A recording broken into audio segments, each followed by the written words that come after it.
ಕನ್ನಡಿಗ channel ವೈಟಿಯಿಂದ doctor S S ಕನ್ನಡಿಗರು ಸ್ನೇಹಿತರೆ ತಮ್ಮೆಲ್ಲರಿಗೂ ಸ್ವಾಗತ. ಇವತ್ತು ಬೆಳಗಾವಿಯ ಮಾಳಮಾರುತಿ ಬಡಾವಣೆಯಲ್ಲಿರ್ತಕ್ಕಂಥ ಜಾಗೃತ ಆಂಜನೇಯ ಸ್ವಾಮಿಯ ಒಂದು ಸಂಚಿಕೆಯನ್ನು ಈ ಸಂದರ್ಭದಲ್ಲಿ ಮಾಡ್ತಾ ಇದ್ದೀನಿ. ಯಾಕಂದರೆ ಇವತ್ತು ಹನುಮ ಜಯಂತಿ, ಪವಿತ್ರವಾದಂಥ ಹನುಮ ಜಯಂತಿಯನ್ನು ಆದರೂ ಕೂಡ ಇದು ಉದ್ಭವ ಇಲ್ಲಿ ಯಾರೂ ಪ್ರತಿಷ್ಠಾಪನೆಯನ್ನು ಮಾಡಿಲ್ಲ. ಜೊತೆಗೆ ಈ ಒಂದು ಮೂರ್ತಿ ಉದ್ಭವ ಮೂರ್ತಿ ಅಂತ ಹೇಳ್ತಾರೆ. ಅಲಂಕಾರ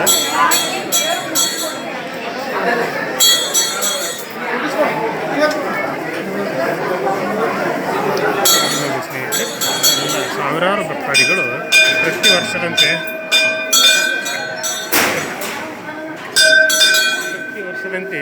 ಇಲ್ಲಿ ಹನುಮ ಜಯಂತಿಯಂದು ವಿಜೃಂಭಣೆಯಿಂದ ಹನುಮ ಜಯಂತಿಯನ್ನು ಆಚರಣೆ ಮಾಡಲಿಕ್ಕೆ ಇಲ್ಲಿ ತೊಟ್ಟಿಲು ತಗೋ ಒಂದು ಕಾರ್ಯಕ್ರಮ ಇದೆ.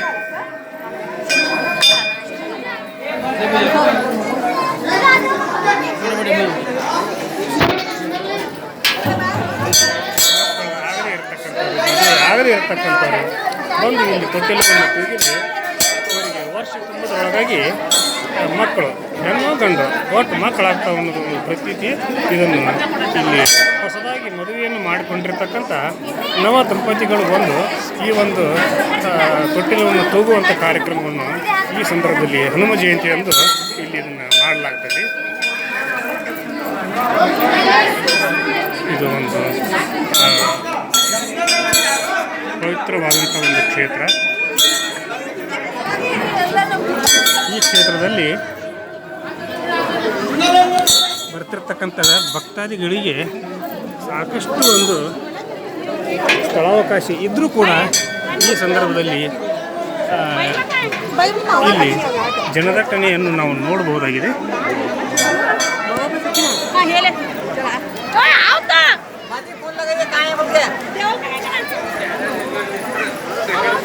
ನೋಡಿ ಸ್ನೇಹಿತರೆ, ಇದು ರಾಮನ ಭಕ್ತ ಆಂಜನೇಯ ಸ್ವಾಮಿ ಅಂತ ಹೇಳ್ತಾರೆ.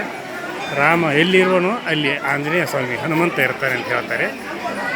ಶ್ರೀರಾಮನ ಒಂದು ದರ್ಶನವನ್ನು ಈ ಸಂದರ್ಭದಲ್ಲಿ ಈ ಒಂದು ಆಂಜನೇಯ ಸ್ವಾಮಿ ದೇವಸ್ಥಾನದ ಆವರಣದಲ್ಲಿ ಮಾಡಲಾಗಿದೆ ಅನ್ನುವಂಥ ಒಂದು ಚಿತ್ರಣವನ್ನು ಕೂಡ ಈ ಸಂದರ್ಭದಲ್ಲಿ ನಾವು ನೋಡ್ಬೋದಾಗಿದೆ. ಜೊತೆಗೆ ಇಲ್ಲಿ ಅದೇ ಗುಡಿಯಲ್ಲಿ ಅಂತಂದರೂ ಕೂಡ ಈ ಆಂಜನೇಯ ದೇವಸ್ಥಾನದಲ್ಲಿ ಇನ್ನೊಂದು ಮಹಾಲಕ್ಷ್ಮಿಯ ಒಂದು ದೇವಸ್ಥಾನವೂ ಇದೆ. ಅಂದರೆ ಅದು ಎಡಕ್ಕೆ ಬರ್ತಾ ದೇವಸ್ಥಾನದ ಬರ್ತಾ ಬಲಕ್ಕೆ ಅಲ್ಲಿ ಒಂದು ಮಹಾಲಕ್ಷ್ಮಿಯ ದೇವಸ್ಥಾನವೂ ಇದೆ. ಜೊತೆಗೆ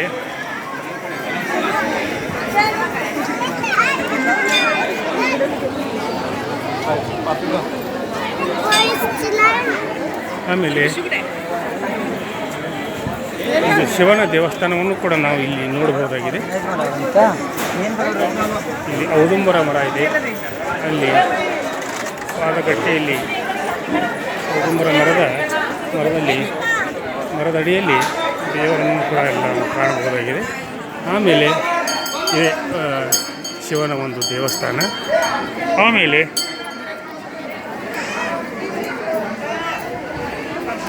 ಆಮೇಲೆ ಇಲ್ಲಿ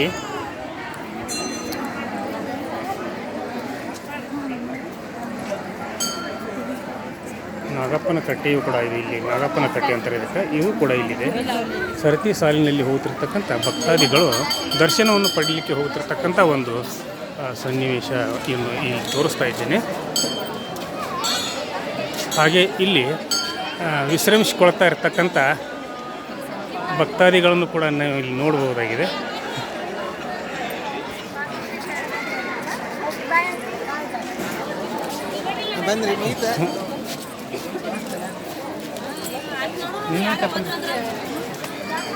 ಸಾಕಷ್ಟು ಪ್ರಮಾಣದಲ್ಲಿ ಬೆಳಗಾವಿಯ ಮಾಳಮಾರುತಿಯಲ್ಲಿ ಇರತಕ್ಕಂಥ ಆಂಜನೇಯ ಸ್ವಾಮಿ ದೇವಸ್ಥಾನಕ್ಕೆ ಪ್ರತಿ ಶನಿವಾರ ಪ್ರತಿ ದಿವಸ ಕೂಡ ಇಲ್ಲಿ ಬರ್ತಿರ್ತಕ್ಕಂಥದ್ದು ವಾಡಿಕೆ. ಆಮೇಲೆ ಈ ಒಂದು ದೇವಸ್ಥಾನದ ಒಂದು ವಿಷಯವನ್ನು ಹೇಳಬೇಕಂದ್ರೆ ಇದು ಉದ್ಭವ ಮೂರ್ತಿ ಅಂತ ಹೇಳ್ತಾರೆ. ದೇವಸ್ಥಾನ ಇದು ಉದ್ಭವ ಮೂರ್ತಿ. ಇದನ್ನು ಯಾರೂ ಕೂಡ ಪ್ರತಿಷ್ಠಾಪನೆ ಮಾಡಿಲ್ಲ. ಇದು ಉದ್ಭವ ಮೂರ್ತಿ ಅಂತ ಹೇಳ್ತಾರೆ. ಯಾಕಂದ್ರೆ ಇದು ಮೊದಲು ಇಲ್ಲಿ ಆಕಳ ಕಾಯಲಿಕ್ಕೆ, ದನಗಳನ್ನು ಮೇಯಿಸಲಿಕ್ಕೆ ಜನರು ಬರ್ತಿದ್ರು ಅಂತ ಹೇಳ್ತಾರೆ. ಆ ಸಂದರ್ಭದಲ್ಲಿ ಆ ಗೋವು ಕಾಯ್ತಿರ್ತಕ್ಕಂಥ ಒಬ್ಬ ಬಾಲಕನಿಗೆ ಇಲ್ಲಿ ಒಂದು ಹುತ್ತು ಬೆಳೆದಕ್ಕಂತೆ. ಆ ಹುತ್ತನ್ನು ನೋಡಿ ಅವನು ಅದನ್ನು ಆಟ ಆಡಲಿಕ್ಕೆ ಹೋಗಿ ಆ ಹುತ್ತನ್ನು ಕೆಡವಿದಾಗ ಅಲ್ಲಿ ಆಂಜನೇಯ ಸ್ವಾಮಿ ಮೂರ್ತಿ ಕಂಡಿತು ಅಂತ ಹೇಳಿ ಅಂದಾಗ, ಆ ಒಂದು ಸಂದರ್ಭದಲ್ಲಿ ಅವನು ಊರಿನ ಹಿರಿಯರಲ್ಲಿ ಈ ವಿಷಯವನ್ನು ತಿಳಿಸಿದಾಗ ಅವರೆಲ್ಲರೂ ಕೂಡ ಭಕ್ತರೆಲ್ಲರೂ ಸೇರಿಕೊಂಡು ಈ ಒಂದು ಉತ್ಸವ ಮೂರ್ತಿಯ ಒಂದು ಮೂರ್ತಿ ಪ್ರತಿಷ್ಠಾಪನೆಯನ್ನು ಮಾಡಿ ಇಲ್ಲಿ ಒಂದು ದೇವಸ್ಥಾನವನ್ನು ನಿರ್ಮಾಣ ಮಾಡಿ, ಈ ಒಂದು ದೇವಸ್ಥಾನದ ಒಂದು ವಿಜೃಂಭಣೆಯಿಂದ ಇಲ್ಲಿ ಪ್ರತಿ ವರ್ಷ ಇಲ್ಲಿ ನಡೀತದೆ. ಇವರೇ ಪ್ರಧಾನ ಅರ್ಚಕರು. ಸರ್ ನಮಸ್ಕಾರ. ಸರ್ ಒಂದು ಸ್ವಲ್ಪ ಏನಾದರೂ ಹೇಳಲಿಕ್ಕೆ?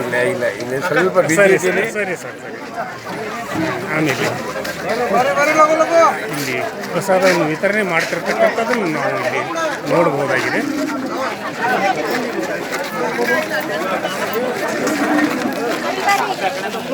ಇಲ್ಲಿ ಪ್ರಸಾದವನ್ನು ತಯಾರು ಮಾಡ್ತಿರ್ತಕ್ಕಂಥದ್ದು. ಜೊತೆಗೆ ಇಲ್ಲೆಲ್ಲ ಒಂದು 4-5 ಕೌಂಟರ್ಗಳನ್ನು ಮಾಡಿ ಭಕ್ತಾದಿಗಳಿಗೆ ಮಹಾಪ್ರಸಾದದ ವ್ಯವಸ್ಥೆಯನ್ನು ಕೂಡ ಮಾಡಿರ್ತಕ್ಕಂಥದ್ದನ್ನು ಇಲ್ಲಿ ನಾವು ನೋಡಬಹುದಾಗಿದೆ.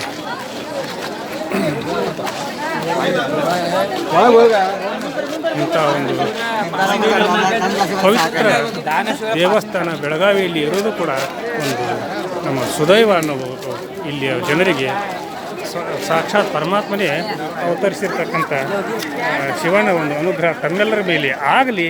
ಇಲ್ಲಿ ಬರ್ತಿರ್ತಕ್ಕಂಥ ಭಕ್ತಾದಿಗಳಿಗೆ ದೇವರು ಒಳ್ಳೆಯದು ಮಾಡಲಿ, ಆಂಜನೇಯ ಸ್ವಾಮಿಯ ಆಶೀರ್ವಾದ ನಿಮ್ಮೆಲ್ಲರಿಗೂ ಇರಲಿ ಅಂತ ಹೇಳ್ತಾ ಇವತ್ತಿನ ಸಂಚಿಕೆಯನ್ನು ಇಲ್ಲಿಗೆ ಮುಗಿಸುವುದಕ್ಕಿಂತ ಪೂರ್ವದಲ್ಲಿ ಕನ್ನಡಿಗ ಚಾನಲ್ YT ಇದು ನಿಮ್ಮೆಲ್ಲರ ಚಾನಲ್ಲು, ಸಮಸ್ತ ಕನ್ನಡಿಗರ ಚಾನಲ್ಲು.